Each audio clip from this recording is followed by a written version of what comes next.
So here is the final soap, and oh my god, look how gorgeous it looks.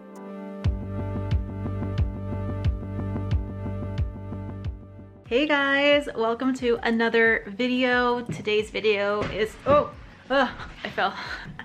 Today's video is really cool because I'm going to be making the last loaf of my water orchid soap.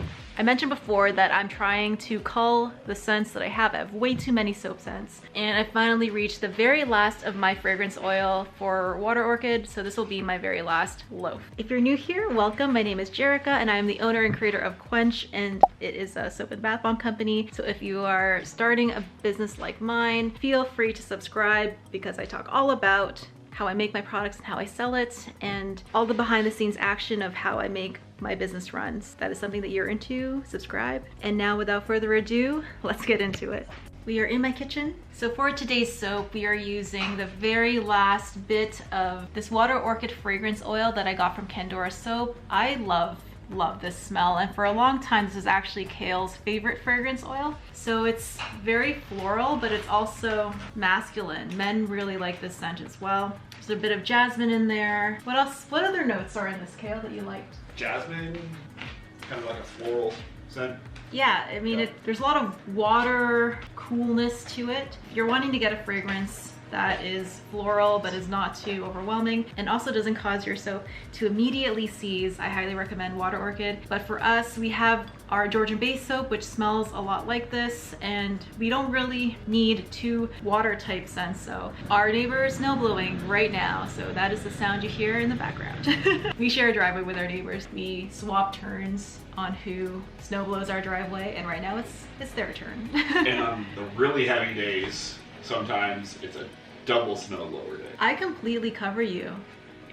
Wow. So Kale is actually in the process of heat sealing some soaps. So if you hear whirring or buzzing in the background, that is that. So for colors, can you? Oh my goodness. So for colors, because it is a floral and very cool, watery scented type of fragrance, we're gonna be using some very light colors. And I like to use earth or nature inspired colors. We're gonna be using blue green mica from Windy Point. Oh, we're gonna be using bright gold mica from Windy Point, fresh green mica from Windy Point as well. And we're gonna deepen that green to be a touch more green using green woodland oxide from Candora and titanium dioxide for a white, also from Candora. And on the very top, we are going to be sprinkling a very light sprinkling of cornflower petals. So this soap ends up being so beautiful. Kind of looks like the planet Earth or a slice of Earth. You'll see when I cut into it, but it's an awesome soap for spring, and I'm really sad that we're going to be discontinuing it.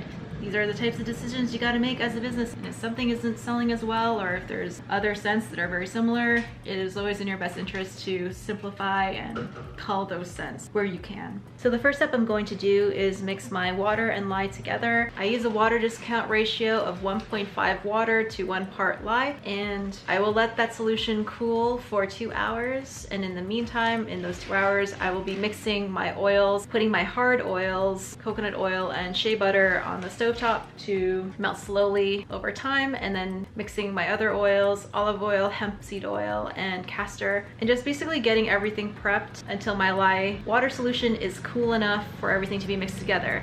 And for my lye and water solution, I like to soak at a temperature of below 110 degrees Fahrenheit. And just a quick reminder, when you're working with lye, eye protection, a respirator so you're not inhaling those fumes, and long sleeves and gloves so that you are protecting your skin. Just make sure that you are soaping safely. Safety first, guys.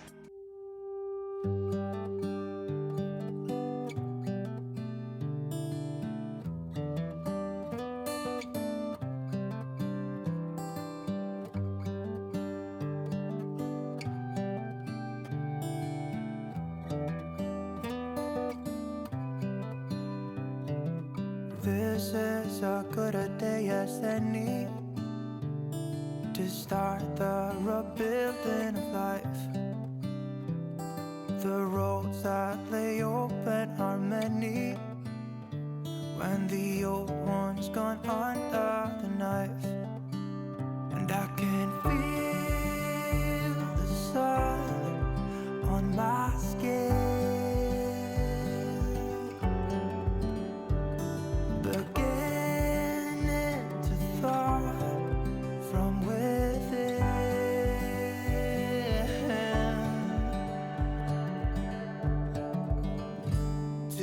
Today and not tomorrow, there's no time to borrow. Today is a good day to live. This morning has so clear a light as any to see the horizon in the far. Excuses were 2 for a penny, but they've all gone out the window of this car. And when I feel the wind on my face, all that ever was is a wreck.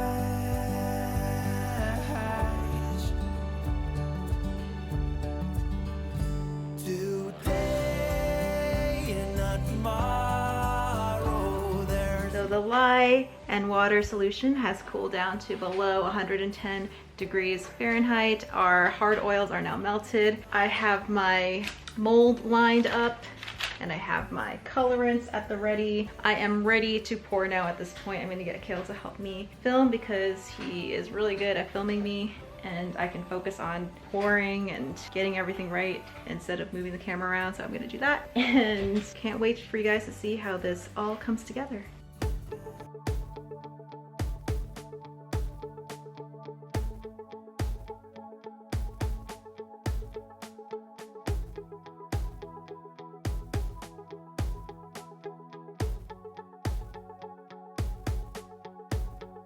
You've heard so many stories, but now you know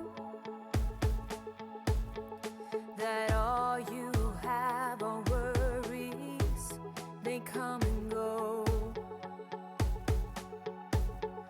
That talk about silver linings is just pretend. When your heart is slowly dying until the end, when everything falls into pieces and you have wasted every teardrop, as it seems for no good reason, give me something to believe in. I'll be your comfort and preserver, and I'll wipe away your teardrops when the night is getting darker. You don't have to struggle harder. You thought that you could handle any firestorm, but deep down every battle will do you harm. All the walls and all the ceilings will fall apart, but who will start the healing of a broken heart? When everything falls into pieces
So we just poured the soap, and as you can see, it's a very light green, white, very zen, peaceful soap. And the cornflowers on top provide such a nice pop of blue. I really like the soap a lot, and my kitchen smells so fragrant and very spring-like, which on a day like today where we got a ton of snow is very welcome.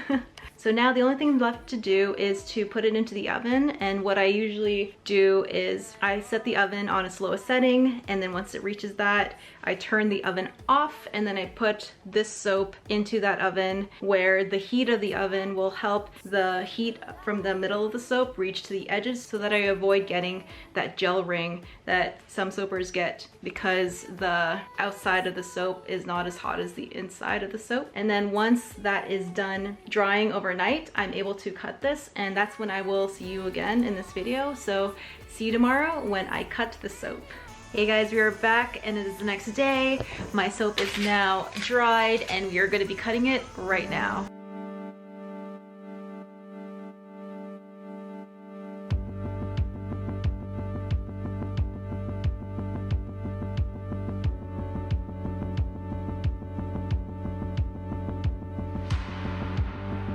Got a little lost in the possibility. Got a little lost in the thought of you and me. If I told you I was living just a little bit in the past, just because the future scares me, and that everything should pass. Try to analyze this, yeah, try to figure out how to get my head around this, how to read between the lines.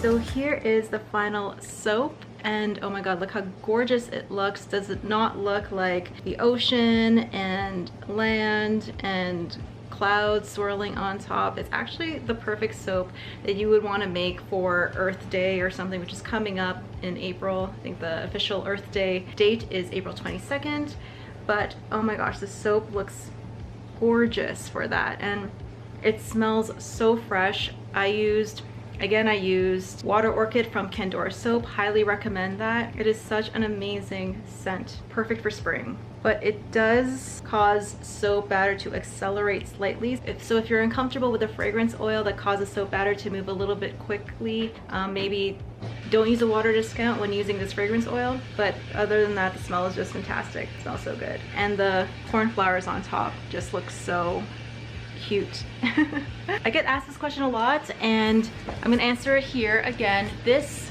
soap cutter was a gift from Kale. He gave it to me years ago, and he does not remember where he got it from, and because it was a gift, he didn't really keep any records of him buying it.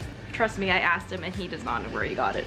But I do know that he got it from a company in Quebec. That's all I know about that. So I apologize to those who are wondering where I got my soap cutter. I don't even know where I got my soap cutter. And that is it. I really hope that you found this kind of video helpful. I know as we move closer to springtime and Mother's Day, those floral soaps are gonna be popular. So consider that when you're thinking about your spring line. I know that this soap would be a super popular choice, the Water Orchid scent, for springtime and also Mother's Day. And hopefully I've inspired you guys if you guys are stuck on what to do for the next coming season. And if you did like this kind of video and learn from it, give it a thumbs up and consider subscribing. And everyone who has already subscribed, we passed 18,000 and we are marching towards 19,000. And I mentioned this in my previous video, if we hit 20,000, I am going to do a huge giveaway of my products. So can't wait for that to happen. I'm sure it'll happen in the next coming months, but until then, keep smiling, keep hustling in your businesses, and keep learning and growing, and I will see you in the next video. Bye guys.